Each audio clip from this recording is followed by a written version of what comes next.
Assalamualaikum warahmatullahi wabarakatuh. Jumpa lagi bersama Konten Belajar ID. Kali ini Konten Belajar ID akan memberikan pembelajaran terkait materi Bahasa Indonesia kelas 8 kurikulum 2013 dengan mengusung bab kelima, yaitu teks eksplanasi, dengan subbab A, menentukan ciri-ciri teks eksplanasi. Oke, masih bersama saya Bu Riza Fitrianingsih. Sebelum kita mulai pembelajaran, marilah kita berdoa menurut agama dan kepercayaan masing-masing. Semoga apa yang kita pelajari dapat bermanfaat untuk kita semua.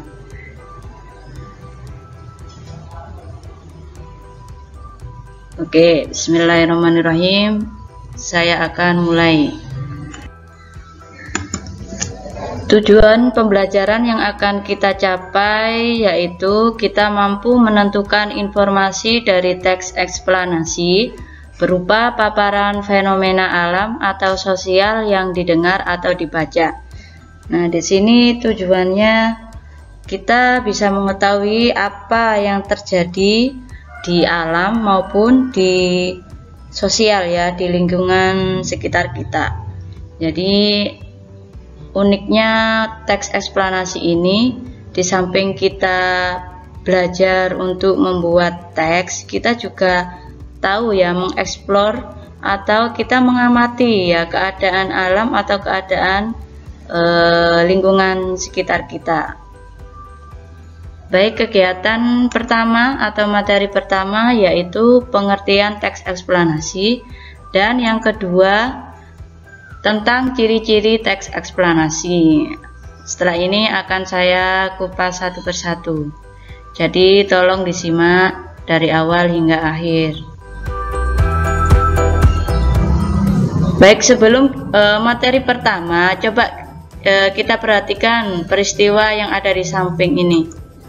Ada peristiwa A, kemudian ada peristiwa B.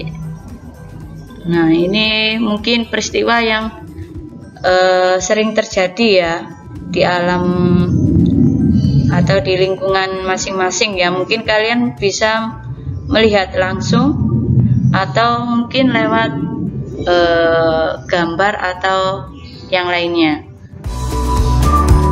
Kira-kira manakah termasuk contoh peristiwa yang merugikan dan peristiwa yang menyenangkan?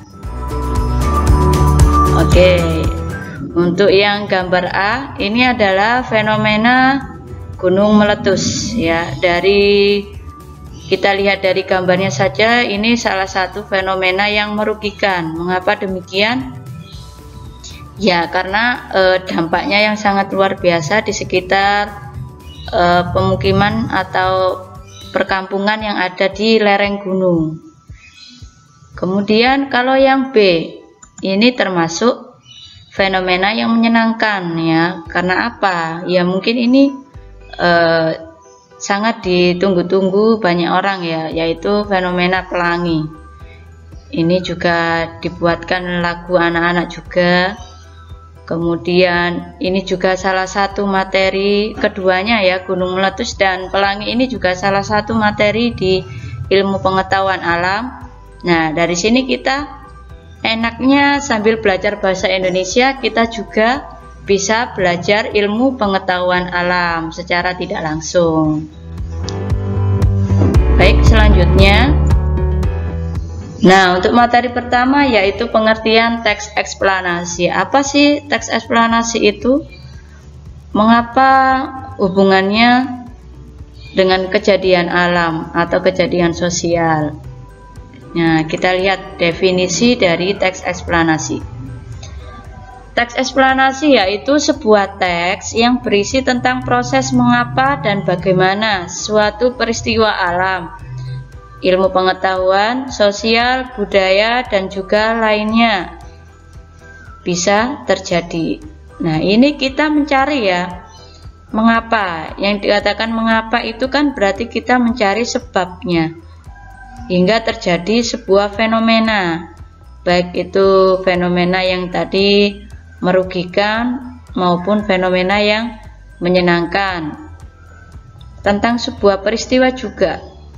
Jadi di sini tidak hanya fenomena alam yang kita liput atau yang kita amati, fenomena sosial juga yang marak terjadi saat ini ya, di musim pandemi mungkin banyak terjadi pengangguran. Nah, pengangguran ini salah satu fenomena sosial yang terjadi di lingkungan kita. Ini juga bisa dikaitkan atau dibuat dalam bentuk teks eksplanasi. Bagaimana caranya? Ya, nanti ada materi selanjutnya terkait bagaimana cara menulis teks eksplanasi. Kita sekarang fokus pada pengertian dan ciri-ciri saja. Nah, kita lihat apa saja yang perlu kita buatkan atau yang bisa dikategorikan sebagai teks eksplanasi. Bisa saja ya, salah satunya yaitu sejarah perkembangan tempat atau daerah. Contoh saja terkait fenomena Candi Prambanan, fenomena Borobudur, fenomena atau peristiwa terbentuknya Kabupaten Jombang. Bisa itu ya, terbentuknya Mojopahit, itu juga bisa. Itu salah satu contoh ya, bentuk teks eksplanasi dalam bidang sejarah perkembangan tempat atau daerah. Kemudian apalagi kira-kira? Oke, selanjutnya ada mengenai sebuah peristiwa atau kejadian alam. Nah, seperti tadi ya, yang namanya kejadian alam itu sebuah kejadian yang tidak bisa direkayasa oleh manusia. Jadi ya memang murni penyebabnya itu dari alam. Contoh saja gunung meletus, tidak bisa itu rekayasa dari manusia membentuk sebuah peristiwa gunung meletus atau membentuk sebuah pelangi, gerhana bulan, gerhana matahari, kemudian peristiwa itu klorofil ya, atau peristiwa hujan. Nah, itu adalah masuk salah satu peristiwa alam karena penyebabnya timbul dari alam langsung ya, tidak ada rekayasa dari manusia. Kemudian, nah ini adanya cerita pengalaman berdasarkan urutan kejadian. Nah, ini juga salah satu bentuk teks eksplanasi. Contohnya bagaimana ini? Ya, tentang pengalaman, semisal saja tentang pengangguran, kemudian pengalaman berwisata di suatu tempat. Yang diceritakan itu bukan tempatnya. Kalau yang diceritakan nanti tempatnya, dia masuk perkembangan tempat, sejarah perkembangan tempat. Tapi kalau diceritakan proses perjalanannya si A dari rumah sampai ke tempat dengan urutan kejadian yang menggunakan urutan waktu atau sebab akibat, itu bisa dikatakan cerita pengalaman pribadi ya. Boleh pengalaman orang lain juga boleh. Selanjutnya ada cerita proses kejadian atau peristiwa lain ya. Contoh saja peristiwa sosial. Kemudian peristiwa budaya. Peristiwa budaya itu apa? Biasanya budaya ada yang budaya lisan, ada yang budaya tulis. Budaya lisan itu budaya yang memang tidak tercipta secara tertulis ya. Contohnya adat perkawinan, tidak ada sebuah aturan tertulis ya, bahwa semisal saja karena dari suku Jawa adat perkawinan menggunakan adat Jawa, sudah itu saja Jawa. Cuma untuk secara detailnya tidak diperjelas aturannya. Apakah kalian tahu ketika adat pernikahan ketika istilahnya itu walimatul urs atau bahasa Jawanya itu temu manten, ada yang dari laki-laki itu memecahkan telur. Itu apakah kalian tahu sebabnya atau istilahnya asal usulnya, alasannya mengapa harus memecahkan telur, kemudian dan lain sebagainya. Itulah yang dikatakan adat atau budaya yang lisan. Jadi tidak diperjelas secara detail. Kita hanya menerima adat tersebut dari nenek moyang turun temurun. Ada enggak secara tertulis sebuah budaya atau adat? Ada ya. Contoh saja adat pakaian, itu kan sudah ditentukan ya. Adat pakaian Jawa seperti ini yang biasanya kalian temukan di buku referensi atlas. Nah, itu kan ada adat Jawa, adat Sunda, adat Bali dan lain sebagainya. Itu masuk salah satu adat atau budaya secara tertulis. Nah, itulah beberapa jenis ya atau bagian yang bisa dikategorikan masuk dalam teks eksplanasi. Secara garis besar, teks eksplanasi itu menceritakan sebuah peristiwa alam, sosial, budaya atau yang lainnya ya yang terjadi di sekitar kita. Oke, selanjutnya. Nah, ini saya memiliki berbagai contoh teks eksplanasi, coba diperhatikan.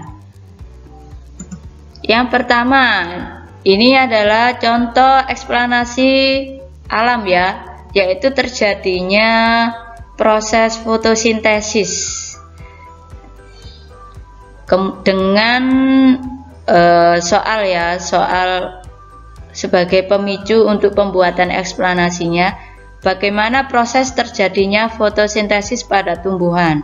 Nah, di sini bisa kalian jelaskan ya, dimulai dari mana proses fotosintesis? Dari akar kah? Atau dari cahaya matahari? Atau dari daunnya, dari batangnya, atau dari buahnya? Nah, nanti bisa dikupas melalui teks eksplanasi. Contoh yang kedua ini masuk dalam budaya ya, terkait pengalaman membatik.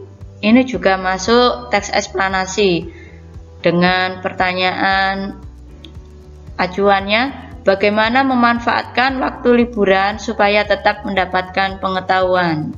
Nah, ini dengan belajar membatik.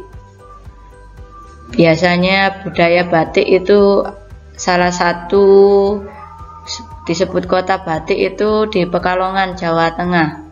Di situ banyak yang memproduksi batik. Di daerah Jombang pun juga ada. Sekarang sudah muncul batik khas Jombang. Ada juga batik khas Solo. Nah, setiap daerah memiliki khas ya, ciri khas bentuk atau motif batik. Karena untuk batik ini sudah berkembang ya. Dulu hanya beberapa tempat, sekarang hampir semua tempat itu terdapat memproduksi batik khas dari tempat masing-masing. Selanjutnya ini ada contoh kaitannya dengan sosial. Bagaimana cara memanfaatkan bahan bekas menjadi produk berdaya jual.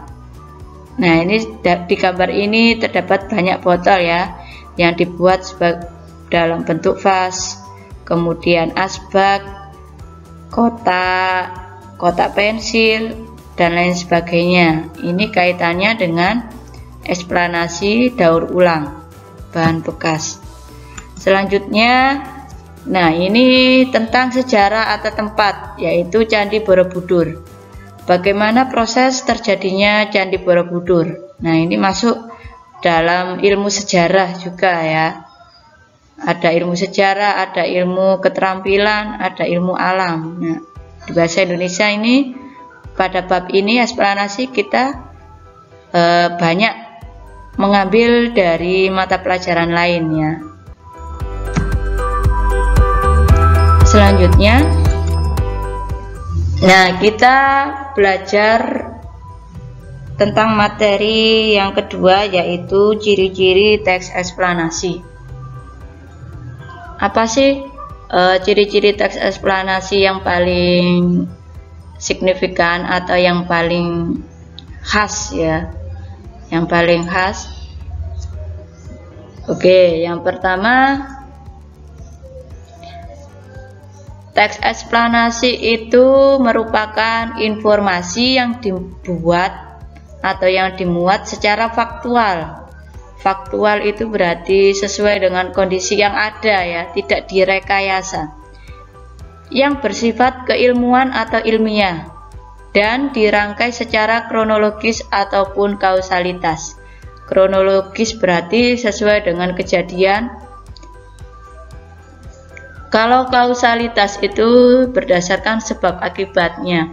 Misalkan kaitannya dengan pelangi, kalau kita pakai kausalitas berarti kita harus memberikan sebuah sebab ya, sebab terjadinya pelangi dan akibat terjadinya pelangi, seperti itu. Jadi dalam proses isi teksnya itu berisi tentang sebab akibat saja terkait kejadian pelangi. Ciri yang kedua yaitu memiliki atau menggunakan sequence marker, contohnya urutan itu ya, langkah-langkah pertama, kedua, ketiga dan sebagainya. Bisa juga dengan menggunakan pertama, berikutnya, terakhir. Nah, ini juga masuk dalam teks prosedur ya, nanti ketika kalian sudah SMA atau MA nanti ada bab teks prosedur. Nah, di sini di eksplanasi ini juga menggunakan urutan ya, dengan pertama, kedua, ketiga dan seterusnya. Ciri berikutnya yaitu bersifat informatif. Informatif ini memberikan informasi ya, serta tidak berusaha untuk mempengaruhi pembaca untuk bisa percaya terhadap hal yang dibahas, dan tidak ada efek terikat atau mengajak atau membujuk pembaca supaya pembaca itu mau mengikuti apa yang kita sampaikan. Tidak ada atau tidak bersifat mengajak seperti itu ya. Jadi hanya bersifat memberikan pengetahuan atau wawasan umum kepada pembaca. Selebihnya pembaca itu menanggapi, itu sudah urusan pembaca sendiri ya, sudah tidak ada kaitannya dengan penulis. Tapi penulis ini juga harus bertanggung jawab, jangan semena-mena. Menulis kita harus memiliki tanggung jawab terhadap apa yang kita tulis, tidak boleh ya bertindak semena-mena ya, dengan istilah lainnya itu ngawur, isinya itu suka-suka padahal tidak sesuai dengan realita, itu yang tidak boleh. Meskipun tidak ada pengaruhnya dengan pembaca, tapi kita ya membuatnya harus sesuai dengan kondisi yang ada. Ciri yang keempat yaitu menjelaskan proses terjadinya fenomena alam atau sosial atau fenomena yang lainnya ya. Jadi teks ini spesial terkait fenomena ya, fenomena atau kejadian atau peristiwa yang terjadi. Jadi eksplanasi ini suatu hal yang sudah terjadi ya, tidak boleh kita membuat sebuah fenomena yang belum pernah terjadi terus kita membuat, tidak boleh ya. Jadi kita mengambilnya itu peristiwa yang sudah terjadi, kemudian kita kupas seperti itu ya.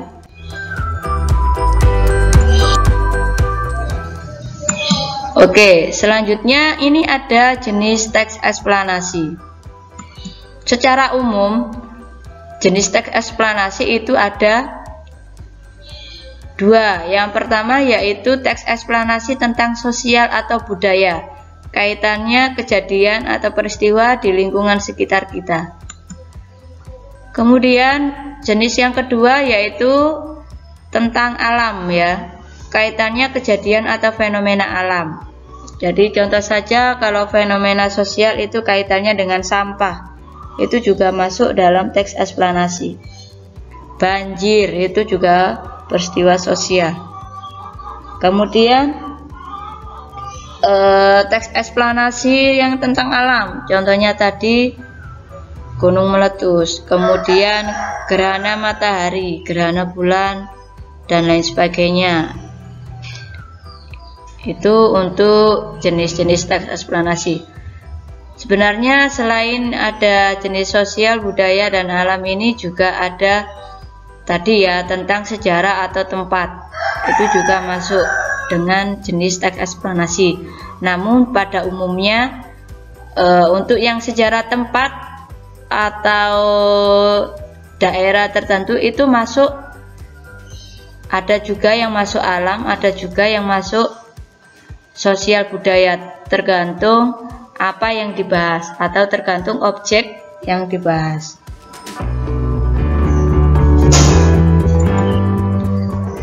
Nah, itu tadi materi terkait pengertian dan ciri-ciri teks eksplanasi yang sudah saya bahas. Semoga apa yang saya sampaikan bermanfaat untuk kita semua. Untuk materi selanjutnya akan saya sampaikan di video berikutnya. Terima kasih. Saya akhiri. Wassalamualaikum warahmatullahi wabarakatuh.